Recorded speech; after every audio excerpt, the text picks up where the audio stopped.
Tiene la palabra. Excelentísimo tribunal, buenas tardes. Mi nombre es Francisca de Alcusa, soy médico cirujano de la Universidad de Chile. Tuve la posibilidad de hacer unas pasantías en la Universidad de Harvard en oncología psicosocial y medicina paliativa y también en psiquiatría infanto-juvenil.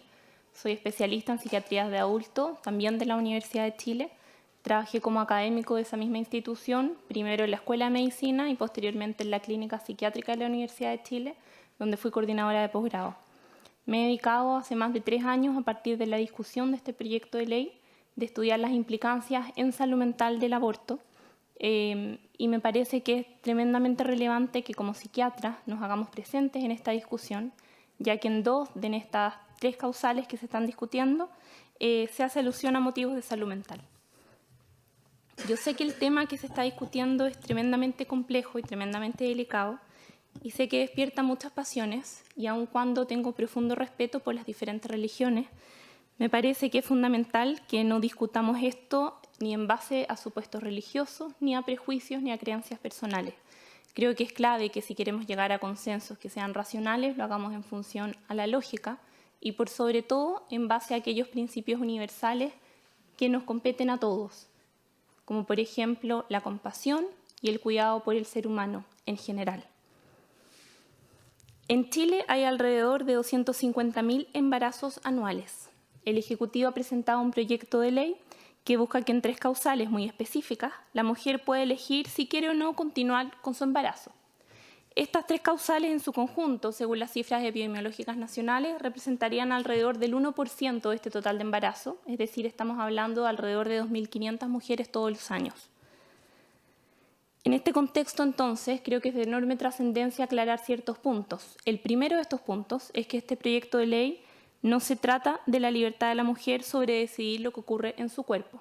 Si así fuese, hoy día estaríamos discutiendo un proyecto de aborto libre, porque no tiene sentido, o para mí al menos no tiene sentido, que el Estado le diga a todas nuestras compatriotas embarazadas que 2.500 de ellas tienen libertad sobre su cuerpo y las otras 247.500 mujeres no lo tienen. Segundo, el proyecto de ley tampoco es sobre salud pública y mortalidad materna. Y no lo es primero porque, como ya se ha expuesto, nuestras cifras de mortalidad materna son de las más bajas del continente. Y segundo, porque, como ya dije, solamente el 1% de los embarazos cae dentro de estas causales. Por lo tanto, este proyecto de ley debiese tener una incidencia nula en la cantidad de abortos clandestinos. Es decir, las mujeres que siguen abortando por todas las otras causales van a seguir haciéndolo de manera ilegal. Ergo, el impacto sanitario de esta medida sería cercano a 0. Entonces, si el proyecto de ley no es sobre la libertad de la mujer y no es sobre un problema de salud pública, ¿sobre qué es? Necesariamente es sobre el bienestar y sobre la protección de la mujer. Asimismo lo ha señalado el Ejecutivo, se ha referido específicamente a la protección de la mujer.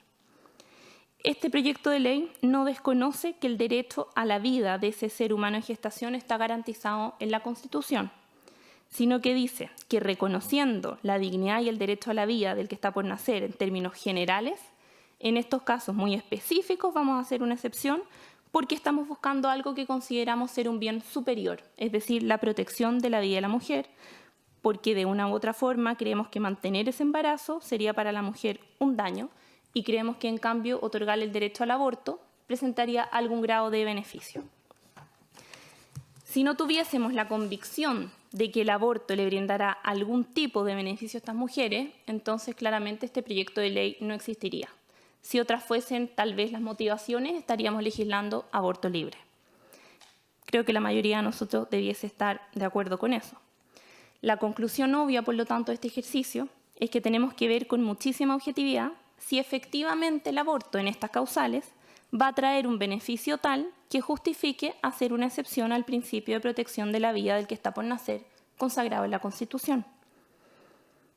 Antes de comenzar, quiero explicitar algo que me parece tremendamente relevante, que es que la discusión es muy distinta desde el punto de vista de salud mental, si es que hablamos de aborto en general, así lo reducimos a estas 3 causales.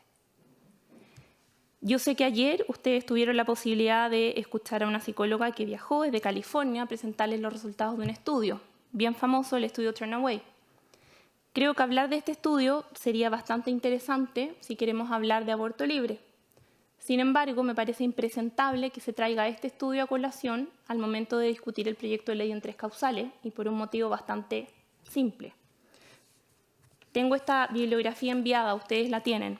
En este paper que explica cuál es la metodología que se utiliza para reclutar mujeres para el estudio, sale explicitado un artículo de Dobkin del año 2014, que dentro de los criterios de exclusión del estudio, es decir, no pueden participar las mujeres con estas características, están mujeres que estén esperando un embarazo con cualquier anomalía fetal conocida. ¿Sí? Esas mujeres no entraron en este estudio. Y el segundo antecedente, que sale en el estudio de Roca del año 2015, que también les envié, es que en todas las mujeres que sí se reclutaron en el estudio, no hay ni un solo reporte de mujeres que estén abortando en el contexto de violación. Por lo tanto, todas las conclusiones que ese estudio puede obtener y que podemos discutirlas, tal vez metodológicamente, pero creo que no es la instancia, no son válidas para esta discusión. Es exactamente igual de aberrante que estar discutiendo de cáncer de mama y que yo les traiga estudios sobre cáncer de próstata. No aplica. Por lo tanto, tenemos que ver cuál es la evidencia en salud mental para estas causales. Yo hoy día me voy a referir exclusivamente a la causal 2 y la causal 3, porque son precisamente las que nos competen como psiquiatras. Respecto de la segunda causal, muy brevemente les quiero contar un episodio que es bastante negro en la historia de la medicina, que es a fines de los años 50, en que se comenzó a vender un remedio llamado talidomida, que servía para tratar náuseas en el embarazo. Se puso a la venta en todo el mundo, porque se consideró obviamente que iba a ser de gran ayuda para las embarazadas que presentaban vómitos durante el primer trimestre. Ese mismo año, 1961, se comenzó a vender en Chile, cuando empezaron los reportes de fetos con malformaciones graves, niños sin brazos, niños sin pie, porque las madres habían estado expuestas a talidomida. El resultado, la talidomida se retiró del mercado, es decir, esta noble intención inicial de ayudar a estas mujeres se vio contrastada por el daño efectivo que produjo en sus hijos. Durante años, durante décadas, la talidomida fue ilegal en casi todos los países. Voy a volver un poco más adelante al respecto. Les quiero contar que en términos globales yo nunca he estado a favor del aborto. Sin embargo, me parecía que en ciertos casos, dentro de la segunda causal de malformaciones fetales, no se justificaba, por ejemplo, que una mujer tuviera que llevar a término un embarazo con un feto anencefálico. Realmente no le encontraba sentido. Y eso fue así hasta que recibí a mi primera paciente esperando un feto con malformación de pronóstico letal. Y entonces me vi obligada a revisar el tema. Y cuando revisé el tema, encontré información que me hizo a mí misma cambiar de opinión y se las quiero compartir a ustedes. En términos globales, yo ya les dije, la evidencia de aborto en general es contradictoria. Hay estudios que muestran un resultado neutro del aborto, es decir, que no daña la salud mental, y hay estudios que muestran un resultado perjudicial. Lo que no existe son estudios que muestren un resultado positivo, eso no existe. No hay evidencia de que produzca un beneficio. Sin embargo, en esta causal, que es malformación fetal, sí hay consenso, y el consenso es que el aborto empeora el pronóstico de salud mental de estas mujeres. Los grupos que más han estudiado esto son los de Korenromp y Kersting, de Holanda y Alemania, que son países con una legislación muchísimo más libre sobre aborto que la que nosotros tenemos. Tienen también en su poder todos los papers y las investigaciones que estos dos grupos han publicado. Y ellos demuestran que las mujeres que esperan un feto con malformación letal tienen prevalencias de estrés postraumático del 46% a los 4 meses y de depresión del 28%. Y estas cifras aumentan a 88% cuando estamos haciendo la evaluación a las 6 semanas del aborto.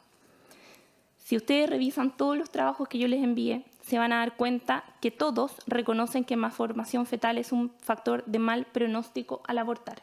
Lo mismo dice el Up to Date, que es la revisión más completa que hay sobre aborto y salud mental, que también lo tienen en su poder. Y es tanto así que estas mujeres, como ya vimos en el estudio Turnaway, son excluidas de aquellos estudios que pretenden demostrar que el aborto no genera consecuencias negativas en salud mental. Las excluyen porque saben y sabemos que evolucionan mal. Está la idea de que el aborto sería una solución al duelo. Y está la idea muy difundida de que estas mujeres que esperan un feto con malformación van a estar en un permanente estado de duelo. Eso mismo es lo que señala el proyecto de ley, de hecho. Sin embargo, cuando uno se encuentra de frente con la evidencia, se da cuenta que no es así, y no es así por una razón bastante sencilla. Cuando uno tiene un duelo, y estoy segura que todos ustedes han sufrido algún tipo de duelo en la vida, para poderlo elaborar, uno tiene que completar ciertas tareas. Esto desde el punto de vista psicológico. No me voy a detener esto, pero les quiero decir que la primera de estas tareas es aceptar la realidad de la pérdida. Aceptar que esto es verdadero y que esto está sucediendo. Si eso no se logra, pasamos a duelos crónicos o a duelos mal elaborados. Yo sé que esto no tiene parámetro de comparación, pero creo que sirve para aterrizarlo a lo que pasa acá, en el tema de aborto. En Chile tenemos nuestra casuística lamentable de detenidos desaparecidos y tenemos familias que, habiendo pasado 3 generaciones de estos hechos, siguen sufriendo y siguen en estado de duelo. Y no es solo por las condiciones traumáticas y horrendas o innombrables en las cuales estas personas murieron, sino que es porque estas familias nunca recibieron un cuerpo y por lo tanto nunca pudieron hacer la primera tarea del duelo, que es aceptar la realidad de esta pérdida. Insisto, sé que son realidades muy diferentes, pero desde el punto de vista teórico creo que ayuda bastante a ejemplificar. Lo que se ha visto en estas mujeres es que el aborto no es un atajo al duelo, sino que por el contrario lo complejiza, porque lo que yo estoy haciendo es negando la elaboración del duelo. Existe un estudio comparativo de COPE, que ustedes también tienen en su poder, del año 2015, que compara mujeres norteamericanas con fetos mal formados que abortan versus aquellas que continúan con el embarazo.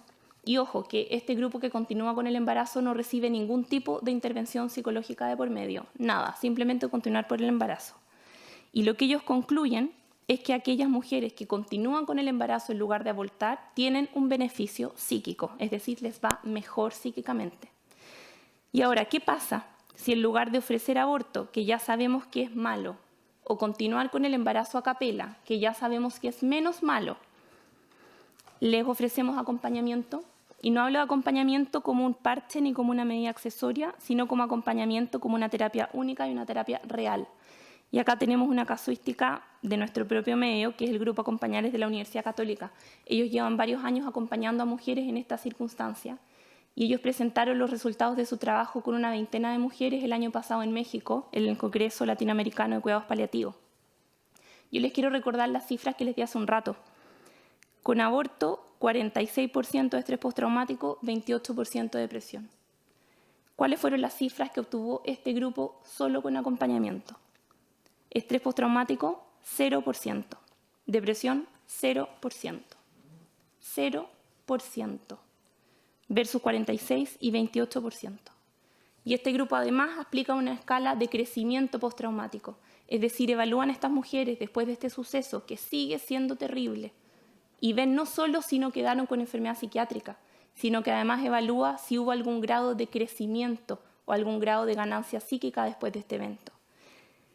Y se encontraron con que un 92% de estas mujeres señaló que con acompañamiento tuvo algún grado de crecimiento psicológico después de este evento. Es decir, hubo un beneficio psíquico. En resumen, en esta causal, la evidencia indica que el aborto no solamente no es un beneficio para la mujer, sino que además empeora el pronóstico en salud mental. Es decir, esto es justamente el antónimo de lo que entendemos todos los médicos como un acto médico, que busca producir algún grado de beneficio. Entonces yo vuelvo a lo que les planteé al comienzo. Si no tuviéramos la convicción de que el aborto le brindará algún beneficio a estas mujeres, entonces el proyecto de ley no existiría. El aborto en esta causal va a traer un beneficio tal que justifica hacer una excepción al principio de protección de la vida del que está por nacer, consagrado en la Constitución. Toda la evidencia que les he presentado demuestra que no. Demuestra contundentemente que no solamente no existe tal beneficio, sino que además hay un daño real a la mujer. Yo sinceramente pienso que ignorar esta evidencia es hoy día igual de grave, igual de perverso, igual de irresponsable que asegurar el acceso libre y gratuito a la talidomida a mujeres que presenten náusea, sabiendo que producen un daño.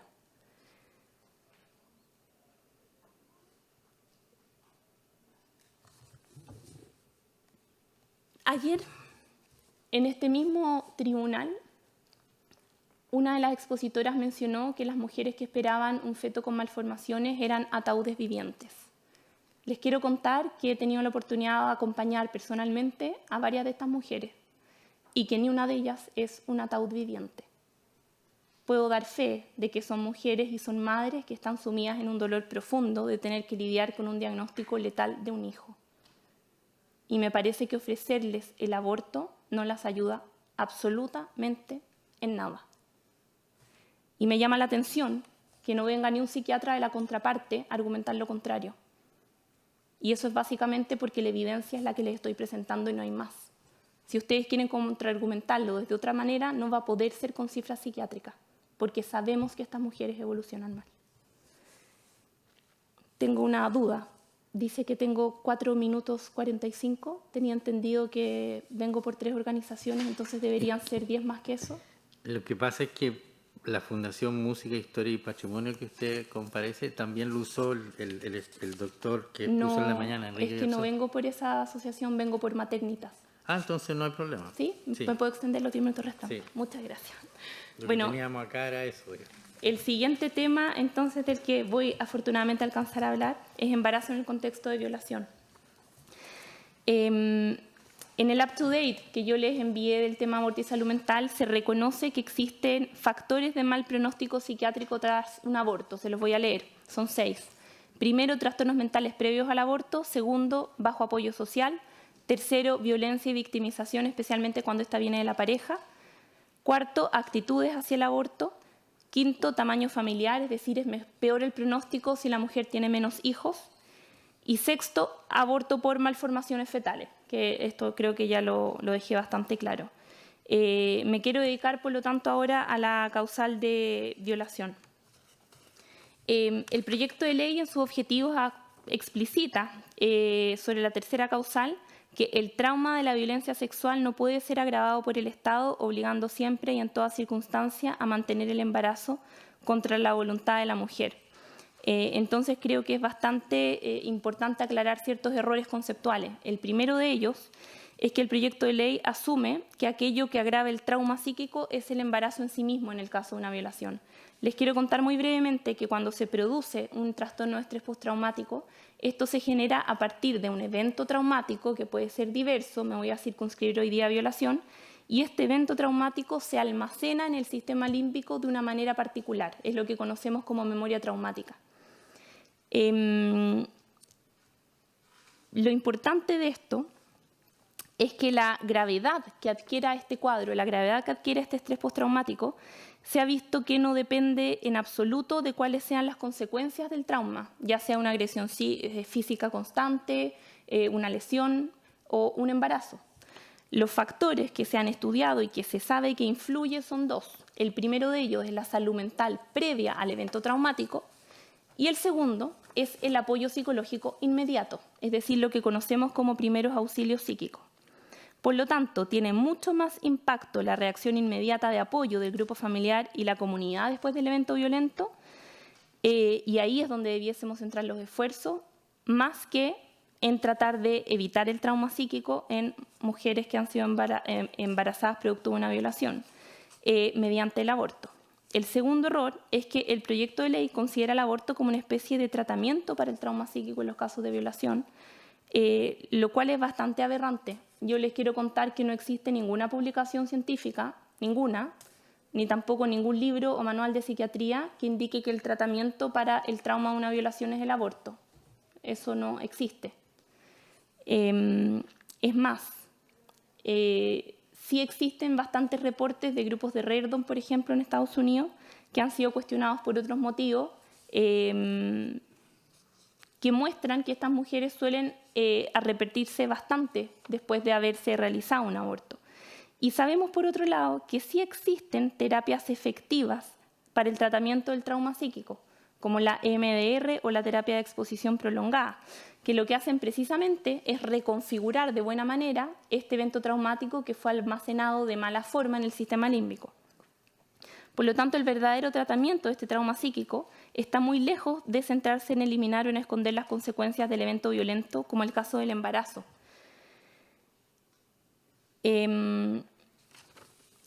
A mí me parece muy curioso que dentro de esta discusión se haya sacado tanto a colación el caso de Belén. Yo les quiero contar que Maternitas, que es una de las agrupaciones que hoy día represento, es la organización que acompañó a Belén. Y se han dicho muchas cosas que lisa y llanamente faltan a la verdad. Yo quiero contarles qué pasó realmente con Belén, porque se ha utilizado este caso de una manera mediática y creo que se ha instrumentalizado el dolor de esta niñita en pos de algo que no corresponde.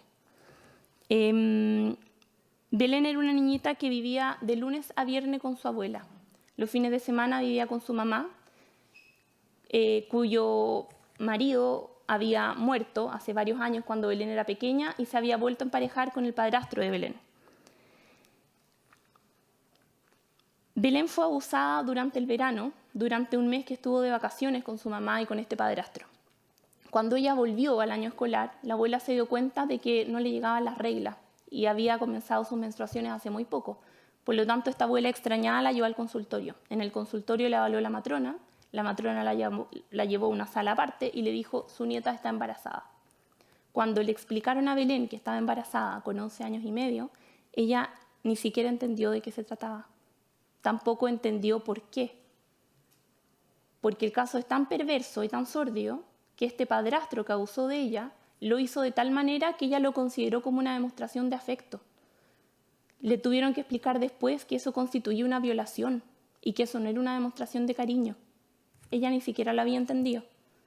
Belén nunca tuvo la idea de abortar a ese niño. Belén se enamoró de su hijo en el momento en el que vio la primera ecografía y vio un niño dentro de ella con el corazón latiendo. Al parto de Belén, además de Belén, por supuesto, y el equipo médico, asistió una sola persona más. Y esa una sola persona más es una voluntaria de la Fundación Maternitas. Fundación que sigue apoyando a Belén hasta el día de hoy, cuando este niño ya tiene cerca de 4 años. Lo acompañan en los cumpleaños, le celebran las Navidades. Y Belén es una niña hoy día que está viviendo con su abuela. Belén fue rescatada del Sename y no llegó a tutela del Sename porque la abuela se siguió haciendo cargo de ella, porque en una primera instancia la madre defendió al abusador. Ese es el caso de Belén, y que insisto que ha sido instrumentalizado. Escuchaba declaraciones de una celebridad ayer diciendo acá afuera: porque no tenemos una ley de aborto, Belén hoy día celebra el Día de la Madre en vez de celebrar el Día del Niño. ¿Y saben lo que es eso? Es la prueba precisa de que con este proyecto de ley se está invisibilizando el real problema del embarazo producto de una violación, que es la violación. ¿Qué niñita abusada, con o sin embarazo, celebra el Día del Niño?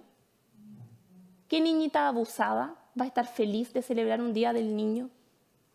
El problema del embarazo producto de una violación es la violación y no estamos haciendo nada al respecto. Estamos legislando con suma urgencia un proyecto de aborto. ¿Y qué pasa con la reestructuración del Sename? ¿Y qué pasa con medidas públicas que protejan la maternidad vulnerable?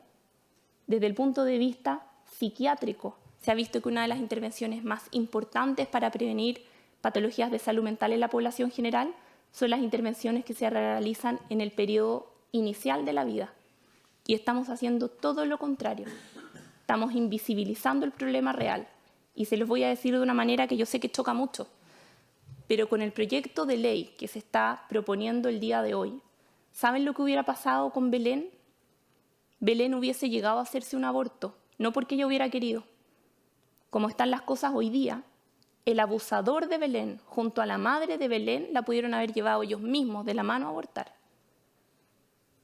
Y los dos haber dicho: no sabemos, a lo mejor fue un primo lejano. Y hasta ahí llegó el asunto. ¿Qué le ofrecemos hoy día a Belén? Maternitas lleva 5, 4 años acompañando a Belén. Y eso es caro y es complejo. Pero hoy día sabemos, porque la evidencia nos lo indica, que la mejor estrategia desde el punto de vista de salud mental en el embarazo vulnerable es el acompañamiento. Más aún si tomamos en cuenta otros datos epidemiológicos que no quiero dejar de mencionarles. Vuelvo al estudio Turnaway, que ustedes saben que reclutó alrededor de 5.000 personas en Estados Unidos. Yo les quiero contar de un estudio finlandés. Siempre miramos mucho a Finlandia por el tema educacional, pero cuando nos deja de convenir no lo miramos. Entonces les quiero contar de este estudio finlandés que reclutó a una población de 13.600 mujeres, todas ellas adolescentes que quedaron embarazadas, de las cuales alrededor de la mitad abortó y la otra mitad continuó el embarazo. y las compararon además con un grupo control de alrededor de 41.000 mujeres. Es decir, estamos hablando de cerca de más de 50.000 mujeres.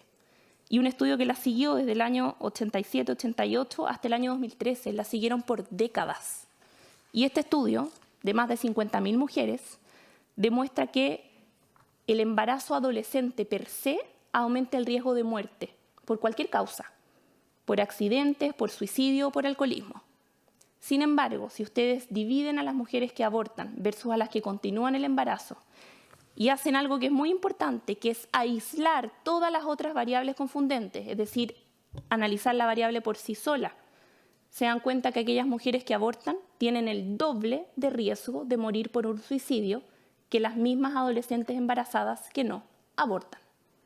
Y esto es tan categórico que en Finlandia, conscientes de que las mujeres que abortan tienen más riesgo de suicidio, también les traigo la bibliografía y la bibliografía del estudio que les acabo de mencionar, ellos diseñaron, después de haber legalizado el aborto, un proyecto de acompañamiento porque se dieron cuenta que las mujeres que abortaban tenían 300% más probabilidades de suicidarse que una mujer que no abortaba. Implementaron el programa de acompañamiento y lograron reducir este riesgo ya no al 300%, sino que al 200%. Es decir, tuvieron que parchar, porque lo hicieron al revés.